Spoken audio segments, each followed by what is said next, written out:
Welcome to the live show. Here we are again. It's Monday, my usual live stream day. Well, every other week.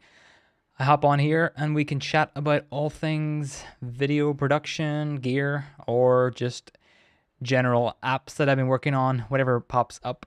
If you have any questions for me specifically, then do let me know in the chat beside the YouTube video, and I can get to those questions specifically, of course.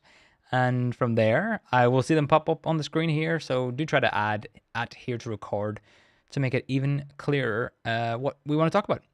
I have a few things on the agenda for today we can head through. But the first one, and I see plenty of people coming in the chat and saying congrats, is that the channel just hit 30K subscribers, which is fun. It's been about 5 years in the making.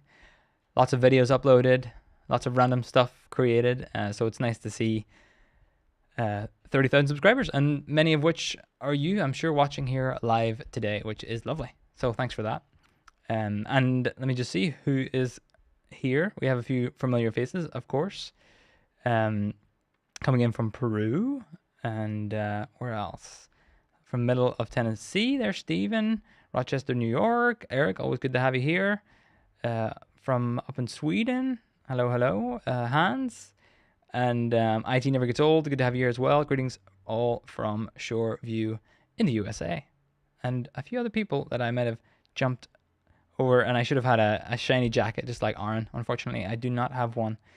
I have one in the works, so to speak, a jacket for using for, or more of a suit I'm aiming for things like this and for going out on shows and all that good stuff. But I have yet to get it commissioned fully. Whenever that time comes, we can talk through all that fun stuff. So yeah, any questions, throw them in the chat. But mostly I wanted to just go through a fun little project that myself and Lucas, who is in the Discord and who also creates stagetimer.io. I'm sure a few of you have seen or used that in the past for some of your events.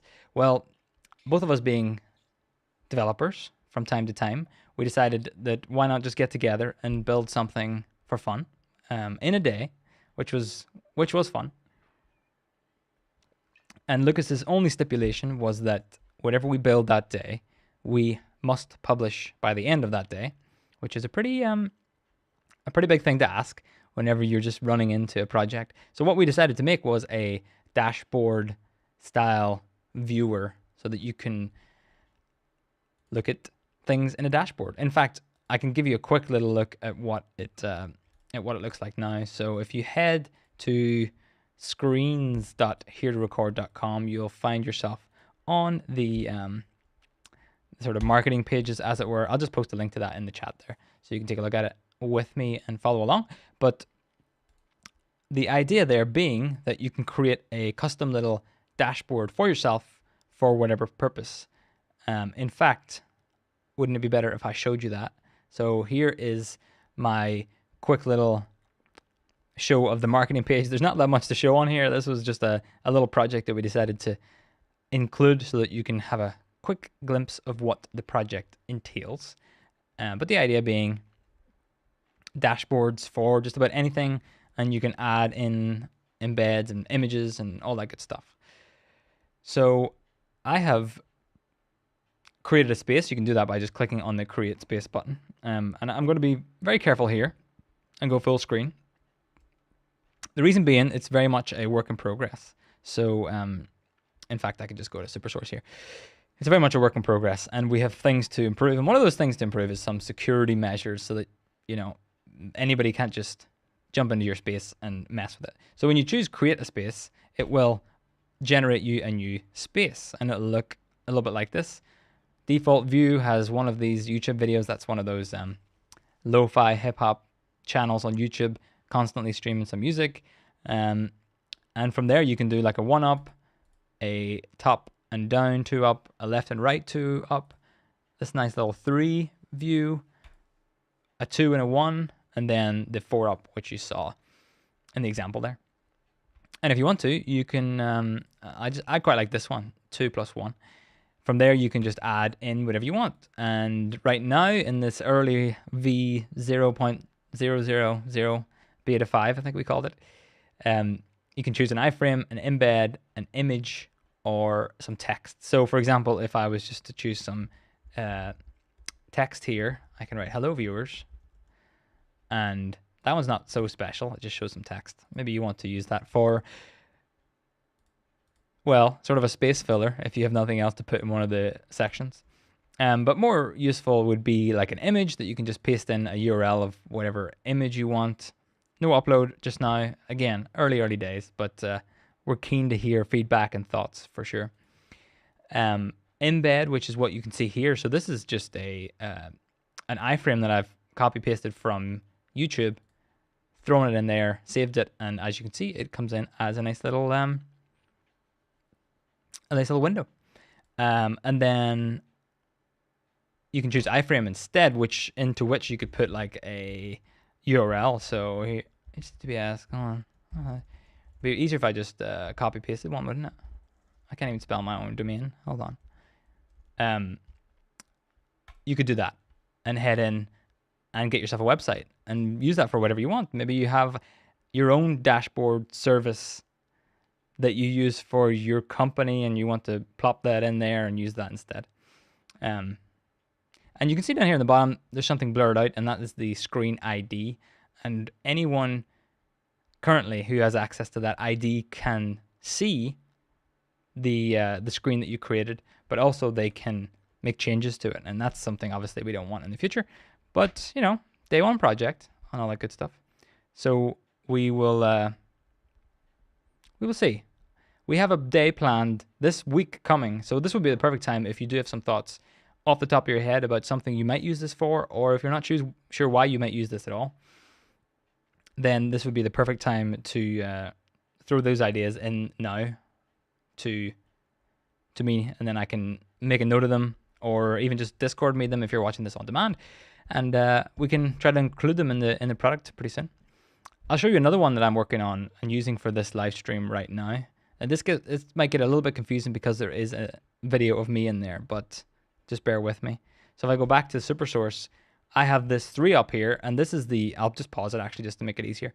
This is the YouTube video playing here live right now. See, now we're getting YouTube Inception going on. And then below that, let me just pause it again actually. Otherwise it'll drive us all crazy. Or me crazy mostly. So I'm showing the YouTube video that's just embedded there. And then below that, I have my H2R Graphics session running. And I'm using this for all sorts of stuff. So for example, if I want to show some confetti during the live stream, I can do that. And it's just an iframe here with the IP address copy pasted out of H2R Graphics. And then in addition to that, I also have the same H2R Graphics session opened up, running on the side here, and into that I've shown, oh, my watch is buzzing here. Into that I have shown the social section of it. So I want to click on a new graphic there. It pops up and works as you'd expect it to. From there, though, I suppose I could take something like, I have my companion running off screen here. So if I copy paste the localhost. I'm having some keyboard issues today. 1 second. Yeah, okay. So now I have localhost and the port that my companion is running on. Maybe it's quite small on your screen, but it's the tablet view. And if I save that, then I have all my companion buttons running as well. So if I want to cut around my cameras, for example, I'll cut to this other camera over here. You can see me over there. I didn't use that one today. Actually, I come back to super source and I have my companion buttons running in there. If you've joined us over on the Discord, which you definitely should have, and there's a link below all these videos to get into the Discord. It's a perfect place to get updates on these projects as they happen. And during the sort of one-day build that we created this thing, we ended up sharing some details along the way. And then by the end of the day, I think it was about 5:30 in the afternoon, evening, that we posted the link to the product that we built, and from there, we'll see how far we can go. So, question, actually, I'll use this thing to come back to me. Question here from Mark, can you add an app screen to the dashboard? So depending on what app you mean, if it's running locally on your computer, like I've just shown there with Companion, then you could just add those in the iframe option. If it's running over the internet, you could just use that as an iframe as well, as long as the permissions allow for it. If it is a local app on your computer, then you couldn't do that. You couldn't do that currently. Could be something that we could think about. If you have some use cases for that, then maybe we could think about it for sure.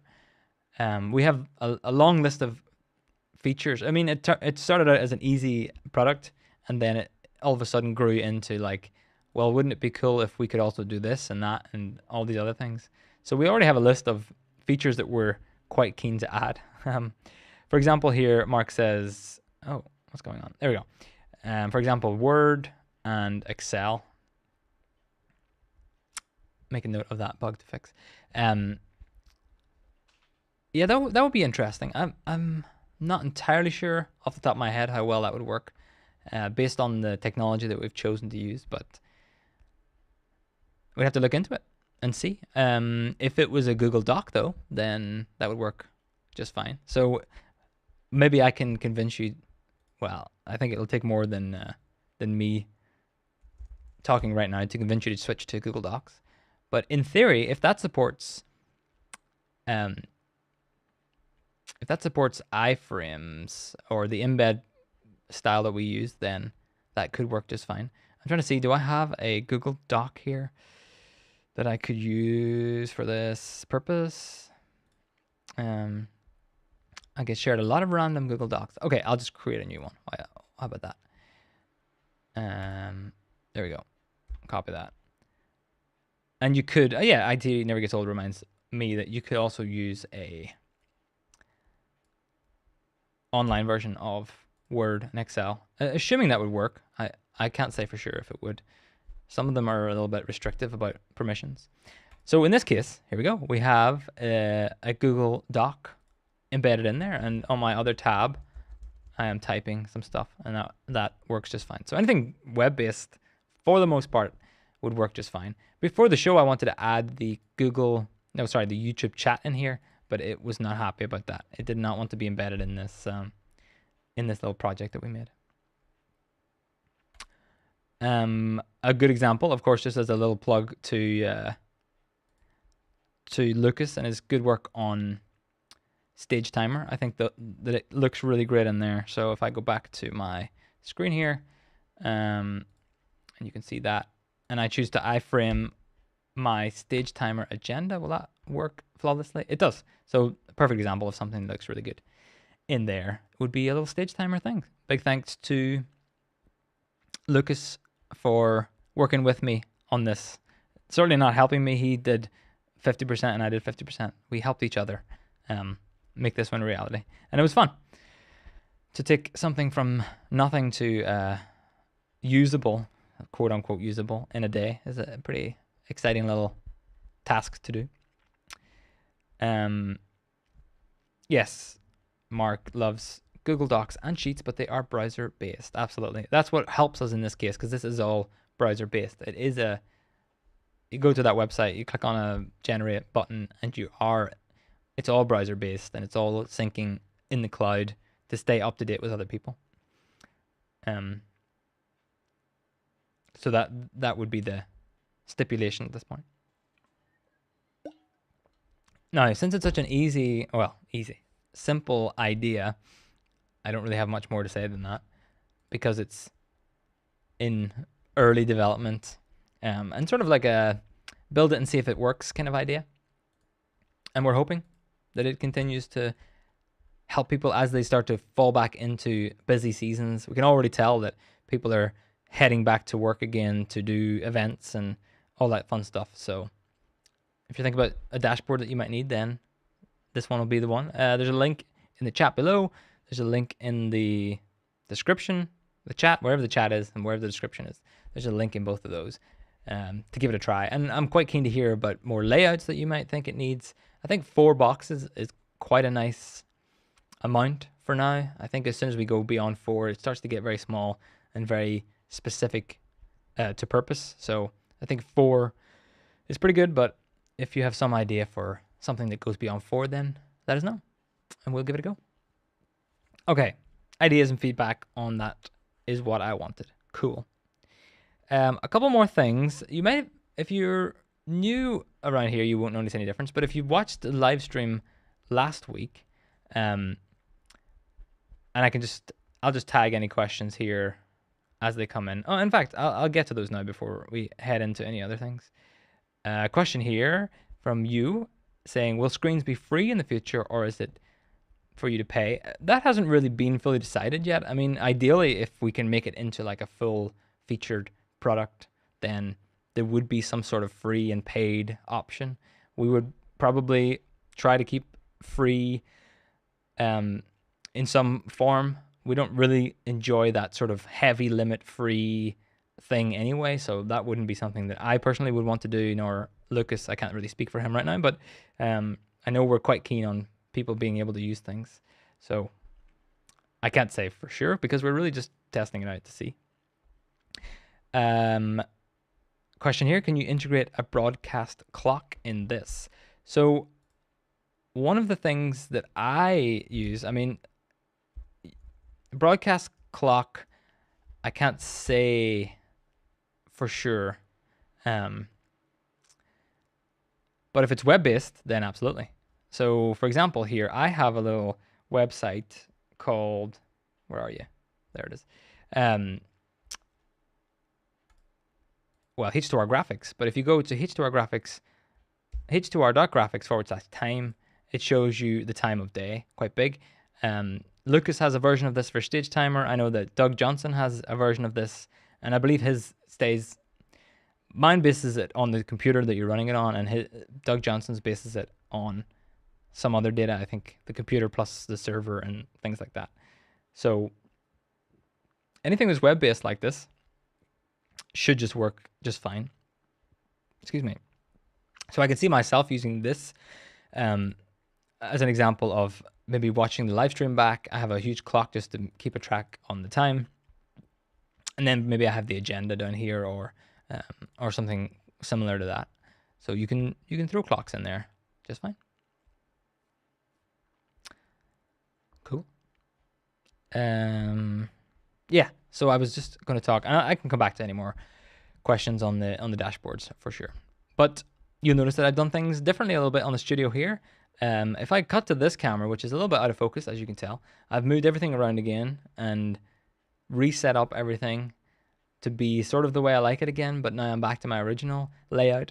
So what I've realized is there's no point making any plans.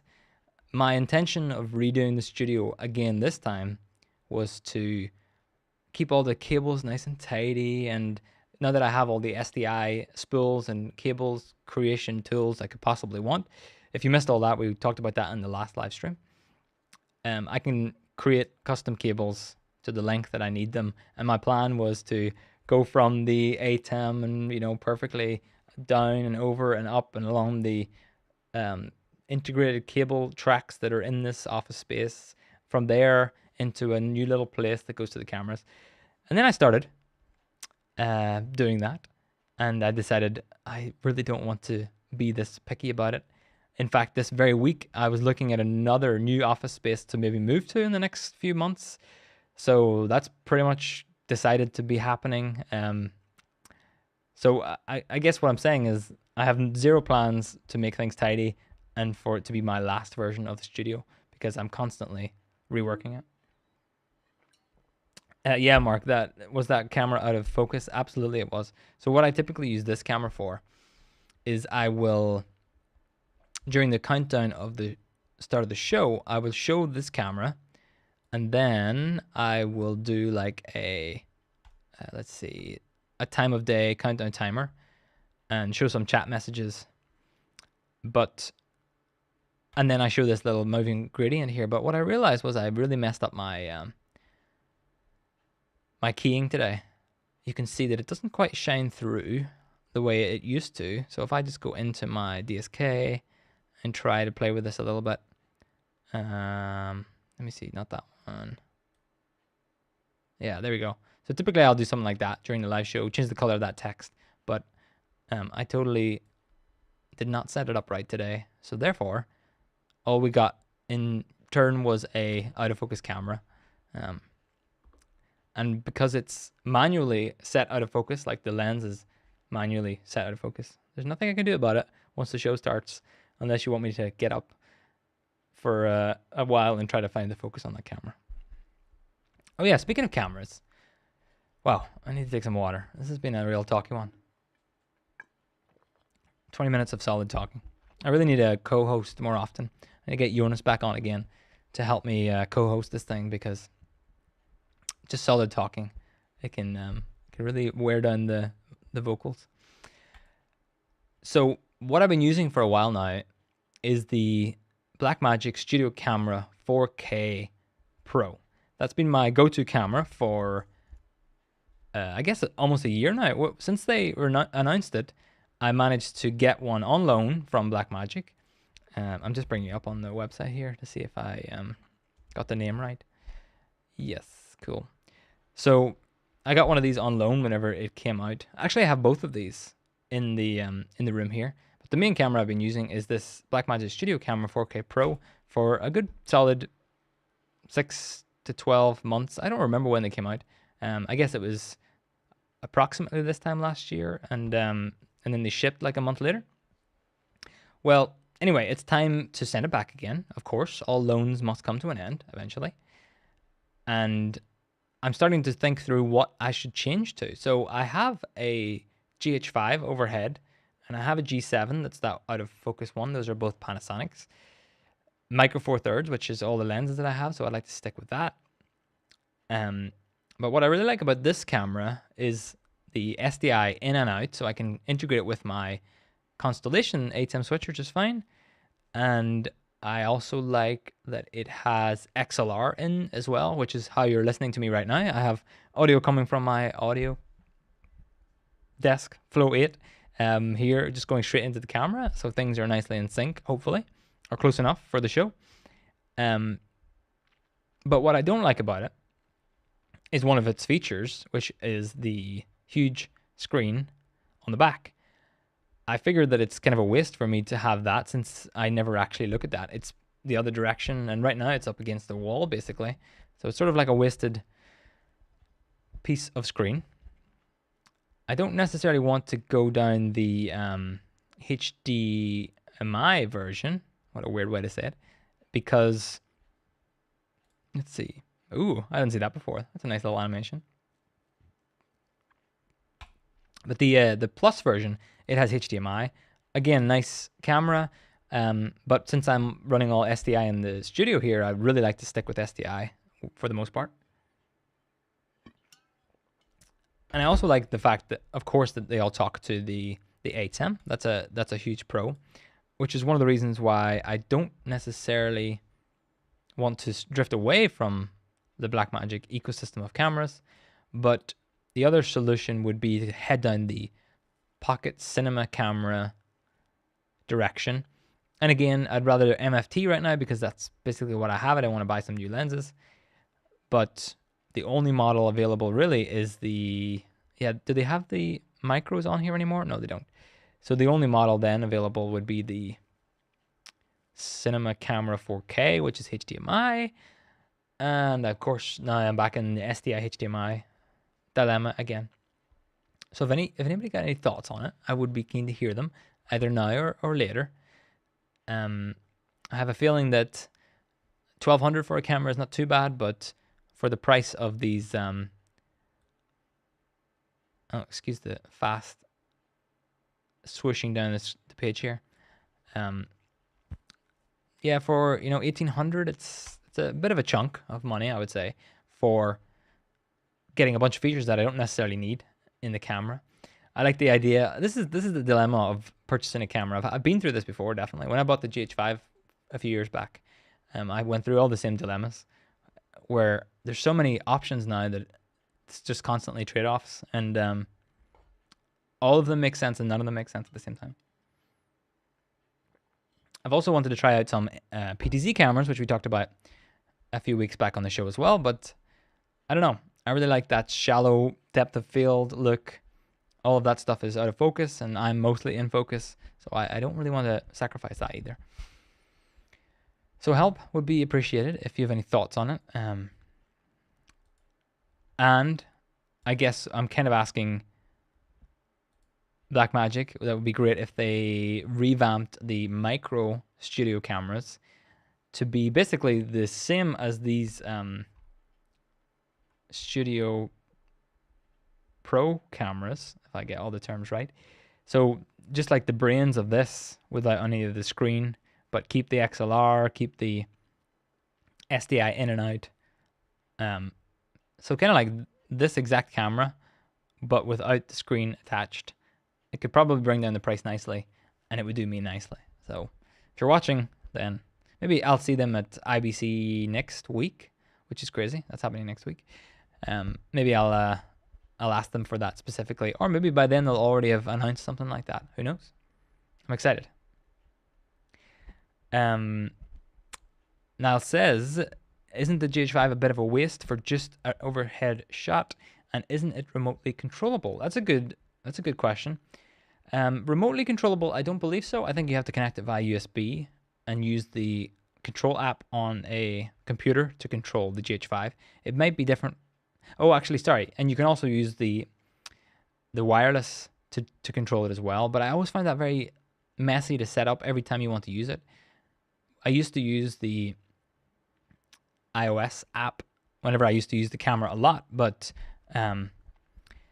it didn't really work well for me. I just didn't enjoy that kind of workflow of turning on the wireless capabilities, connecting to it. It always felt very messy, a lot. But it's certainly a waste of an overhead camera. Here it is, looking down. I'm not even sure if it's in focus right now. Not really doing much. I should probably put that into action. Whenever I send these cameras back in the next few days, I'll have them in the boxes and shipping back. So the GH5 will get promoted to main camera.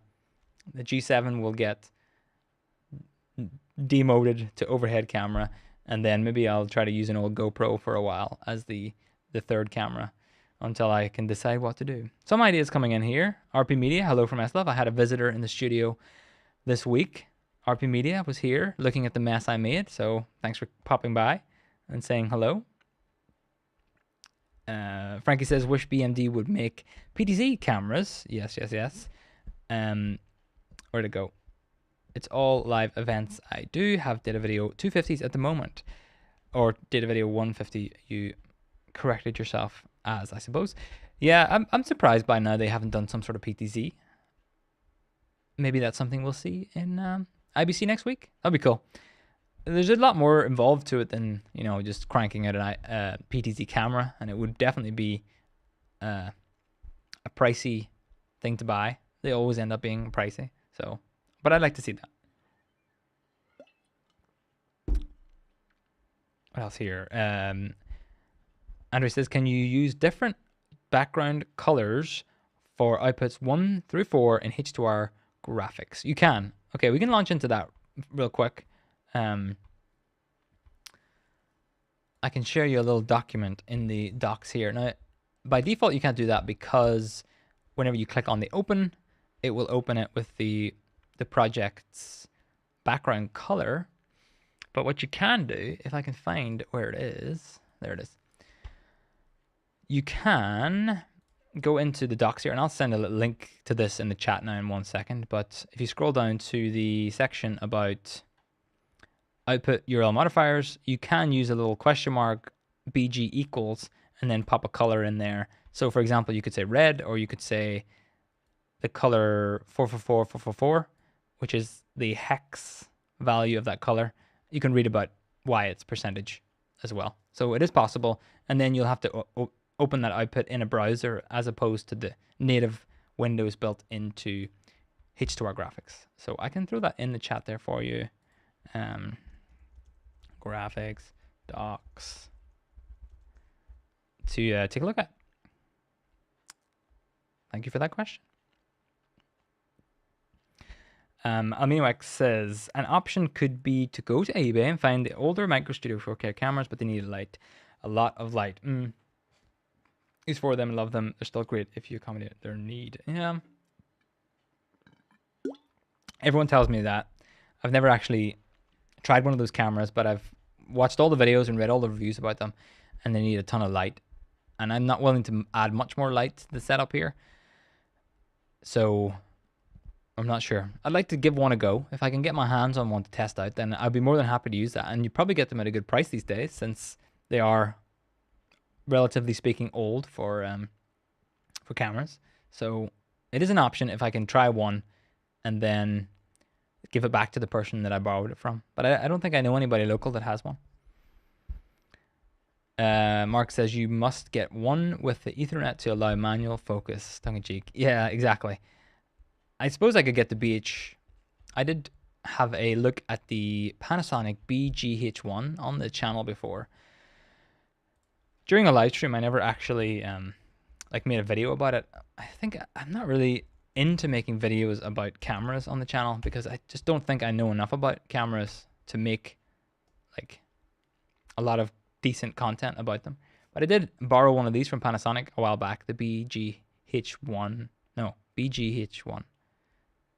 Doesn't sound right anymore, but yes.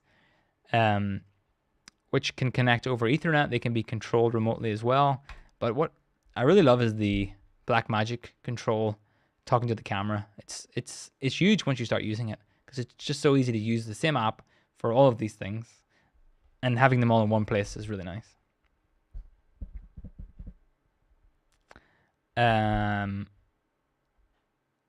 Yes, question here, which is a great question. We can launch into some H2R Graphics fun. I have some beta features that we can take a peek at. This is not currently released, but it's in the works for sure. But your question is, are those grow from the left transitions the latest release version of H2R Graphics, or is it the beta feature that is coming? These are beta. I do love to try and use the beta during a live show. That way I can make sure that that things will continue to work live. And I find many mistakes live, and it's always nice to see how you feel about stuff whenever you see it happen live. So let's take a look at the computer here, and this is me running beta version 2.10.3, and you'll see a lot of interesting features in here. In fact, there's more features in here than I can even remember that I've added. And the reason that we're on beta 3 is because I've made enough changes to all those changes that we're cranking our way up the beta versions.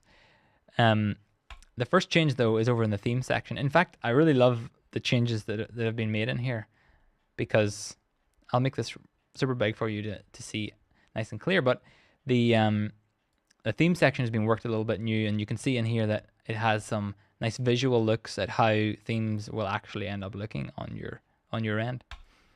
In fact, can I do that? No, I can't do that. I wanted to zoom in a little bit, but I can't.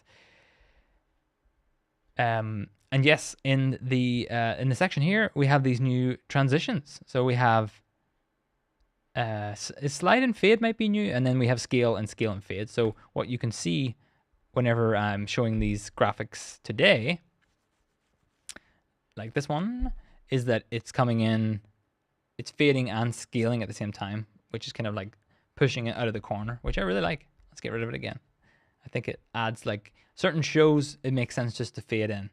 A very slow show, let's not get too fancy. But if it's something with a bit more energy, then popping in from the corner really adds like a little bit more interest. So I really like that. Let's see. So what else do we have in here? We have an interesting one, which is, you might have noticed already, but we have something called, in fact, it's probably really small on your screen. That's probably why you can't see it. We have something called a video right here. So in that case, in my media tab, I have added a few videos and stuff, and then I can press play on that video and it loops that video. Let me just take my DSK off, but you can see it's playing that video in the background. That's how I started the show today. So I had this timer clock on top of a video graphic that that was playing.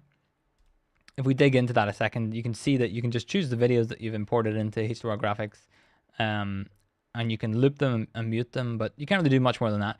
I'm not really trying to build like a fully fledged video player in a sense. What I really want to do is just build something that you can add, for example, this looping animation. In fact, let me just bring in the output here and move that out of the way and turn off my DSK. There we go.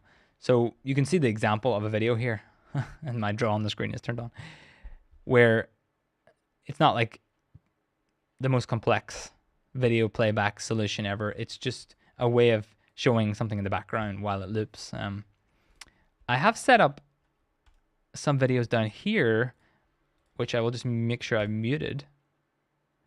So this is like a video that I used as the 1-year celebration of being a freelancer a few months ago. So, I mean, it can be used as a video playback tool, but the controls are not really built in for that kind of stuff. So right now I'm mostly focusing on it being a way of showing something like this while you also show a countdown clock in the background, for example.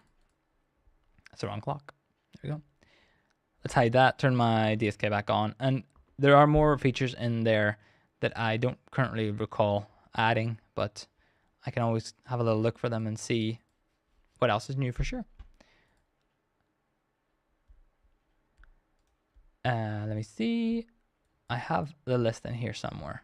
So why don't I just get that and talk through. Again, this is all beta, being tested currently with a bunch of people. And once I figure out some or all of the issues, then we'll be good to go. Yeah, I guess there's more than I really want to delve into today. Yeah, I think I've showed all the best parts. But if you have any questions or something that you saw there that I missed, then do let me know. Okay. Panasonic box cams are what Photo Joseph uses in his studio. Yeah, he's got a bunch of those. I like them a lot. They look great. They work great. I just think as soon as you get the ATEMs and stuff, it's really hard for me to justify getting any more cameras that are outside of that realm, because my studio space is so specific to that realm. If I was going to buy cameras to go out and do recordings or live events with, I would definitely head down the PTZ path. More often than not, those are just working very well for all of the shows that I have to do for other people. Whenever they bring PTZs, I'm usually happy about that. So I would head down that path. Make a mess of myself.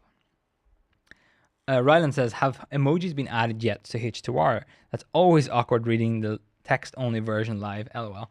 No, not yet. I will just make sure that I have added that on the list one more time. I don't think that they make it very easy for you in the YouTube. I'm assuming you mean the YouTube comments emojis. Because they use their own set of emojis, they don't make it very easy for you to figure out what that emoji is, so I'd have to replace it myself, and then I don't always have access to all of theirs because theirs are on their system. Maybe there's a good way to do it, but I haven't found a good way. High Five Picture says, I'm a huge fan of H2R Graphics. Which Blackmagic device do you recommend for using H2R Graphics to get key fill signal with a MacBook via Thunderbolt? Good question. The one that I use for that very purpose is the, what is that called again? The Ultra Studio Studio HD Mini. This is the one I use for that purpose. So it's like a 1/3 rack unit design. It looks like this. In fact, I have it. You probably can't quite see it on the back here behind me. But it's that one. So I have 3 devices here. The web presenter is in the middle, and then on the one on the left-hand side. Yes, left-hand side is the Ultra Studio. It's not actually connected to anything right now. It's just sitting there plugged in. And it has the screen on the front, the one I have. This is perfect because it has Thunderbolt for connection to your MacBook, which is what I've used it for in the past. And then it has SDI out A and B, which gives you key fill. And then if you open up H2R Graphics in OBS, for example, let me see if I can open that up without breaking everything. Who knows? Oh, that's loud. In the tools section, you have this deck link output option here where you can choose the device. Make sure you follow this little piece of advice it says down here. You probably can't quite read that on the screen, but you need to configure the RGB mode in advanced settings. And once you do all that, it works really nicely as a key fill solution for a MacBook, Thunderbolt, H2R Graphics. I've used that in the past a few times for a few jobs I've done. I quite like it. Peter says, congrats on the 30K. Have you still got the old model television studio switcher? If so, does it still work? And is it still supported by Blackmagic? Well, I still have not the old television studio, the flat panel one. I don't have that one. I still have the 1ME version of that one. And then you probably can't quite see, but there is a device that's turned off at the bottom of this rack here, and that is the Television Studio HD, which I've made videos about on the channel here before. I have not turned that on in months, but I believe it still works pretty much as it was intended to. I don't know what the latest version of the ATEM software control that it supports is. I don't know where they stop or if they stop doing that. I've never actually tried to update it to the latest. So that would be something to try out and find out. I don't have the answer for you right now.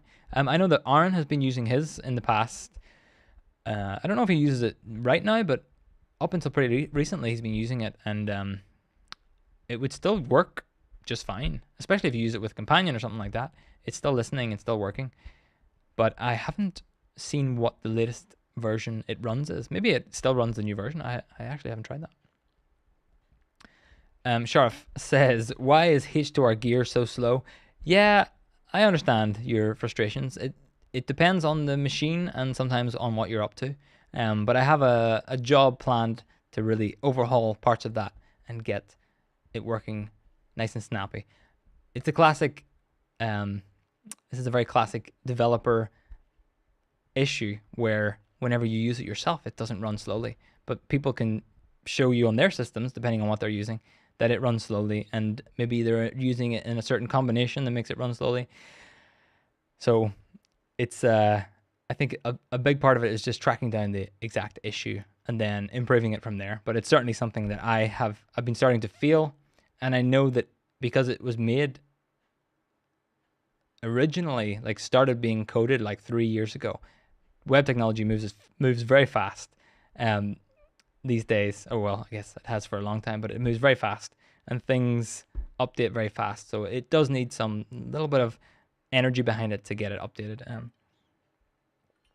I found for the most part that it works really nicely in 95% of circumstances, but there certainly are circumstances where it you can feel it. So it's a piece of work that I want to definitely fix, and I don't have a good answer for you at this very moment. Yes, that's what I mean, elbow cough. Thank you for that. The integration inside the ATEM ecosystem is just so nice, becomes messy if you start mixing standards. It does. It definitely does. It's still very possible to mix and match things for sure, but once you start using the Blackmagic cameras with the Blackmagic switcher and other bits and pieces like the HyperDex, it is difficult to venture away from that realm.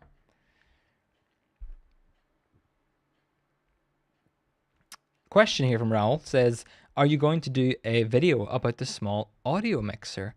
That is a great question. I have a little... Can I pull this into frame without turning everything off? Maybe. Let's see. Camera 2. Yeah, so the Behringer Flow 8 is over here. I don't know really what to say about it that hasn't been said well in other videos on YouTube and stuff. But I certainly have some thoughts on it in general.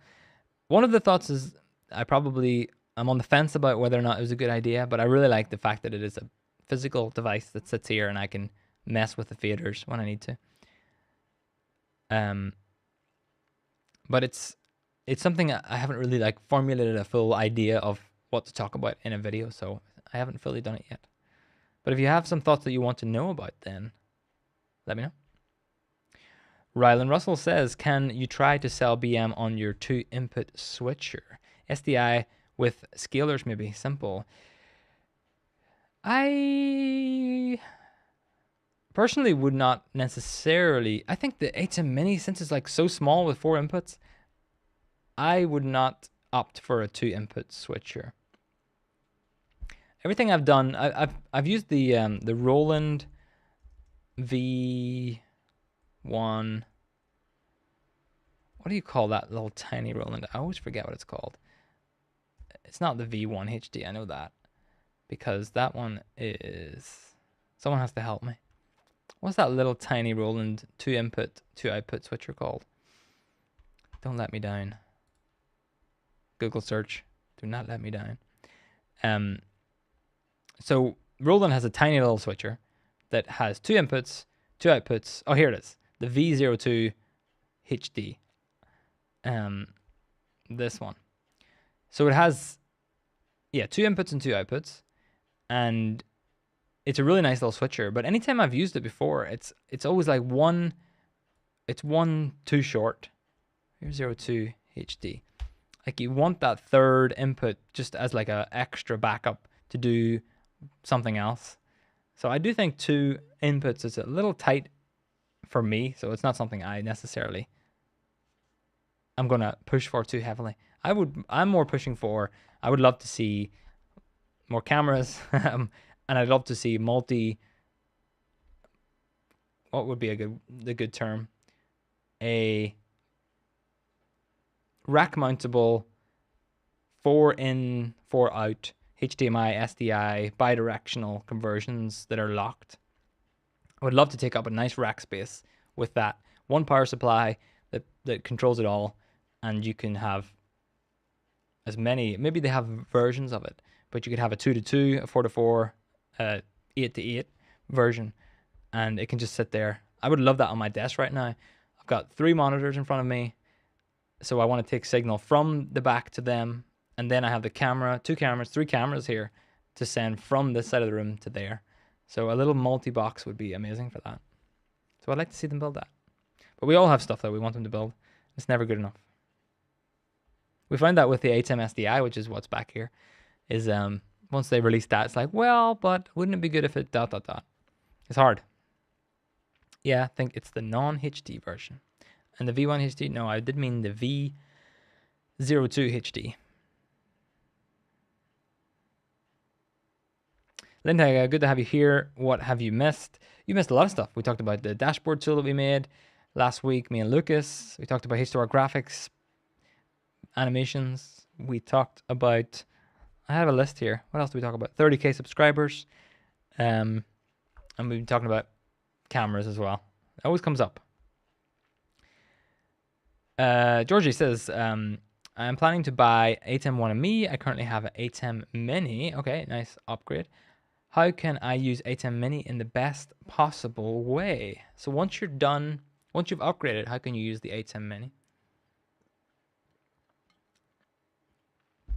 One good reason to have an ATEM Mini is a USB capture card. So this ATEM that I have here, the ATEM SDI, is just a capture card for today. I have 1 input coming into it, and the USB is going into Zoom, and it's a Zoom call with members only hanging out so that they can see the multi-view feed, which is actually what you can see right here. So they can see a multi-view feed of this this chat here, or this live stream. So that's a very good use case for it. It's like a nice way to just get a camera or cameras into a computer for a live stream, for a behind the scenes look like this, maybe for a view for remote panelists so they can see a slightly different view of the setup. What else? What else is useful for? And since you're getting the 1ME, you have some extra outputs on that to send whatever you want into the ATEM, which is really good. I've also found it useful to be like a projection controller. The ATEM is quite nice for that because the one HDMI is kind of a limitation for that for sure, because you never get to see the multi-view on it. But it is a nice way just to throw something up on the screen, and if you know what all the inputs are, then you can just go to like a safety logo back to a computer screen or to a camera. So it's quite nice for that. But just put it aside for a while. You'll find something for it. I have all my ATEM Minis sitting over here, and every once in a while there's a reason to take one out, use it for something, and then put it back in the corner again. So you'll find a reason for that, I'm very sure. Sharif says, any plans to add YOLObox Pro to your settings or setup? I'm thinking, or maybe you mean settings in a certain app. If you mean for my setup, I have no plans on it at all. I don't think it makes any sense for me in the studio. I have enough devices here to be live streaming and recording. I have several ways behind me of pushing out a live stream or of mixing a show. I have all the options I can need back there. Like I mentioned though, IBC is next week, which is the conference or more expo happening in the Netherlands in Amsterdam, where I'm going to go there. I am going to bring my GH5. It's going to, get dismantled from the roof down shot. I'm going to bring that. I'm going to bring some batteries and cards for it. I was thinking about this today. I might want to do some live stream while I'm there, like from the hotel room or something, just to talk about IBC in general. My next live show will be during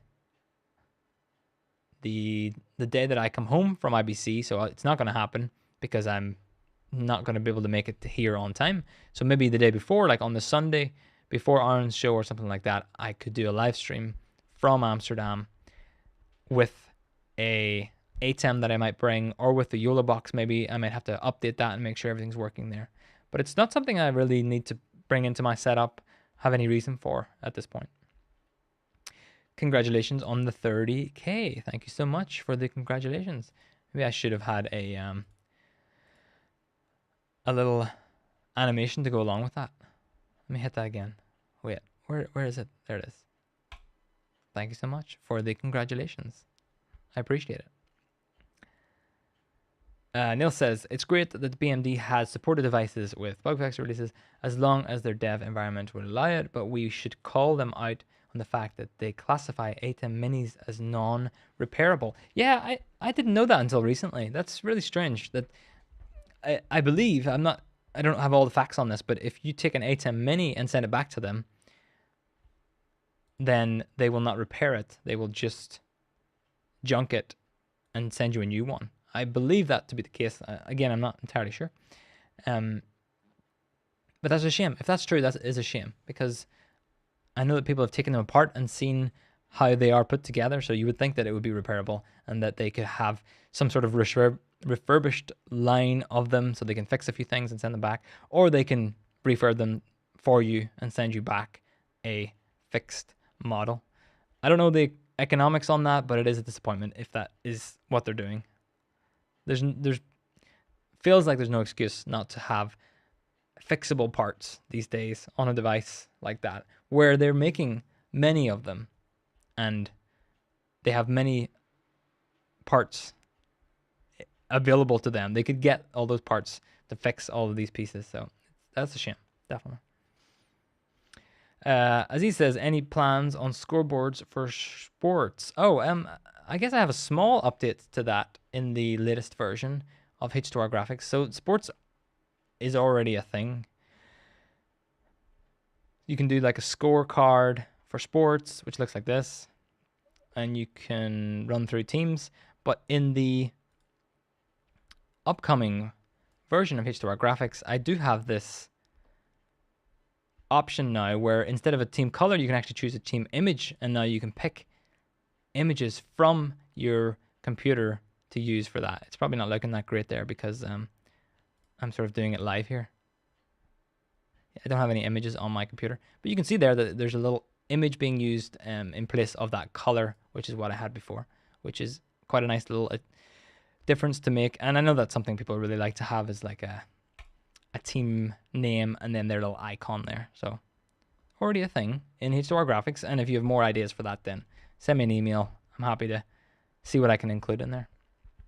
Yay, live stream from IBC. Yeah, I'm not sure if it'll be from the floor or anything like that, but certainly from the country while I'm there. If you are thinking about going to IBC, by the way, I do want to give a quick little plug to a meetup that we are going to have, you and me, if you're going to IBC. So over on the Discord, and I will post a link to it in the chat here. We've only had like 10 people say yes so far. Maybe some people are just holding out, or maybe some people are not going, which is obviously okay. But we're going to have a IBC meetup, and you're welcome to get yourself a ticket to it. It's free, of course, to register for the ticket. I just want to know roughly how many people might pop by. And then on the day, which is the Friday, the first day of IBC, we will get together somewhere. So far, if there's only like 10 people, then we'll just stand in a corridor somewhere. But if that number goes up, then we'll stand in a bigger corridor somewhere else and just meet and greet, get some stickers. I have lots of stickers that I'm preparing to pack and bring with me. So if you're thinking about going, then do let me know. Get yourself a little ticket there, and it'd be great to see. I actually am going to do a live stream from IBC though, as part of the office hours community. I will post a link to that on the Discord when the time comes, but we will be live from the floor on Saturday of the show. So that's not this Saturday, but the next one, if that is right, which seems really soon all of a sudden. So yeah, that's suddenly worrying how soon that is. But we are going to do a live stream from the show floor and have like a live link back to a panel, and we're going to talk to people on the floor and run around like mad people. So it'll be fun. Well, it'll be potentially be fun or terrifying. We'll see which one it goes. Aziz says, since you use a lot of BMC, which color profile do you use? Or LUT? I have a pretty default one on the camera. I think it, whatever they call it, like video to extended video or something like that, that I put on that camera. I really should tweak with that more, but it's just one of the last things I think about is tweaking with the LUTs. So I just set it up on like one of the default ones that looked pretty okay, and then I messed with the colors a little bit in the ATEM software control from there. I should try harder though.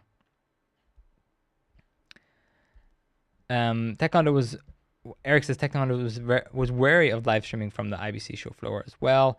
A wise choice. Yeah, it's not the best place to live stream from, a show floor, but there are some people coming with some equipment, and it's not going to be my concern. I just have to talk for 1.5 hours, maybe 2 hours about gear. So that's their problem, and the gear will be their problem. The talking will be mine.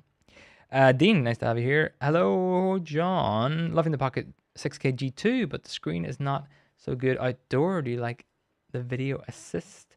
I haven't actually tried one of the newer video assists. I have it's just a little bit out of reach over there, but the 5-inch original video assist from Blackmagic is just over there. But it's not the newer 5-inch one, which I assume probably got brighter whenever they released that. I really like the little screen though. I really trust it. I think it's a great quality screen. So I would certainly recommend the newer 5, but ideally 7-inch version. 5-inch is just so small on a little monitor, especially when you're outdoors and you're sort of crouched over a camera. So I would probably try to go for a bigger monitor where possible. 7 is pretty good. And Eric says, as long as you're not the tech director for the remote, no problem. Yeah, I don't have to direct anybody. No worries there. I just show up and chit chat, which is one of my favorite things to do, right? Okay, last few questions coming in before I call things a day and head over to the members only post show, which you can always join if you hit the join button below the video and become a member of the channel. You can join us for a pre and post show live stream. We hang out on Zoom. We chat about equipment. The weather often comes up because it's so hot at the minute everywhere. And all that fun stuff. Go Web Technologies wants to know, are you planning to build a video trailer? One of the things I want to do for the longest time, but I don't think it makes any sense for what I'm currently like focused on, mostly on YouTube video content, which I haven't done in a few weeks now, and and development of software. Any of the freelance jobs that I do is with other people's equipment. And most of the time, even if we had a trailer for those, almost all the venues that I can think of that we've worked in before, it wouldn't make sense for any of them. I'd have to go get new clients and new venues.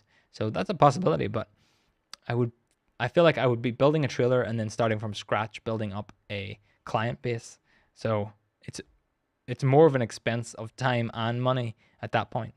But the excitement of building a trailer from scratch with all the equipment is definitely something I would love to try. As I mentioned a little bit earlier in the show, I might move offices again soon and try to rebuild things there. And what I'd like to do there is maybe try to make more of like a fixed, what feels like a bit more of a fixed studio install. Potentially a place that people could come and use, but certainly one that I want to use and make it a little bit more, what feels a bit more legit than what I have right now, which is like a table with some screens on it. So it's always something I'm thinking about. Tell us more about your other activities apart from coding and streaming, Aziz wants to know. You know, that's basically most of my life. Other than that, I'm at home in the tiny house building things. Maybe we painted some stuff this weekend. If you're interested in the world of tiny houses and want to know what I'm up to on the weekends, then we have an Instagram for that. We went tiny house, it's called, and on there you'll see me do things like let's see, what's all the latest stuff. We don't have that many followers actually, so this would be a good time to go give us a follow. Yeah, like here's a little time lapse of me picking some garlic in the garden or processing some strawberries or having some pizza. This is a random little side journey all of a sudden here. But when I'm not in the office here working on software or working on videos, then I'm probably at home in the tiny house fixing something or just hanging out in there, thinking about the next project that I might build. Dean says, oh, by the way, government people loved your H2R gear. I tried to consult with them at an event, at a hotel AV event that you did, and their AV people for government loved it, and I think I made a sale. Oh, very cool. Thanks for that. I will keep an eye out for that sale coming in. I appreciate it. Anything that anybody can do to mention softwares is always appreciated. This is me just hanging out, trying to build some fun stuff, and I have some new stuff. I was hoping to give you a little tease of some new stuff today, but it's too far away from being ready to share. That's a little bit of a tease already there, but we'll get to that. We'll get to that in the next live stream or the next one after that. Some more H2R tools, always fun stuff to build. Awesome, you'll check it out. Very cool. Alrighty, we have ran over time. I like to keep things within the hour or so. Then Haga says, do you have a pizza oven? No, as you can see in that photo there, we built one from stone. We've since taken it apart again because we didn't like it. We're going to build it again next year probably, but I really like it. Last question from Patrick came in. Any recommendations for a stationary wide angle camera? I want to use it for one of my angles for events. One of the things I would recommend is not going down the route of a GoPro or a camera that's completely different from the current cameras you use. If you have all, let's say you used all Ursa minis from Blackmagic as your main cameras and you wanted this extra camera, then I would go for like the least expensive Blackmagic camera. Or if you use all Canon Pro or prosumer camcorder style cameras, then I would stick in that brand. What you find more often than not is if you buy something that's outside of that brand, trying to get it to match the others is more work than you want to put into it. So maybe if you can stick with like a inexpensive version or model within the same line of cameras that you already have, that will probably help you in the long run. So it really depends what you have, Patrick, and send me a message on Discord or email if you have more thoughts on that. Alrighty, thank you so much for watching. It's been a pleasure to have you all here in the live show. Let me see if I have my credits ready to roll. I sure hope so. And maybe I'll just go to this camera over here and we can talk through. A big thanks to everyone for watching along. That's all of you. And for the supreme supporters of the channel, Jeremy, Revolutionary Lightboards, Marlon, Patrick, and Jim at Cloud Bedrock as well. Nice to have you all watching. Oh, and that's a fun little bug there. A lot of space between all those faces. But yeah, good to have you here. I'll see you on the next one. Bye-bye.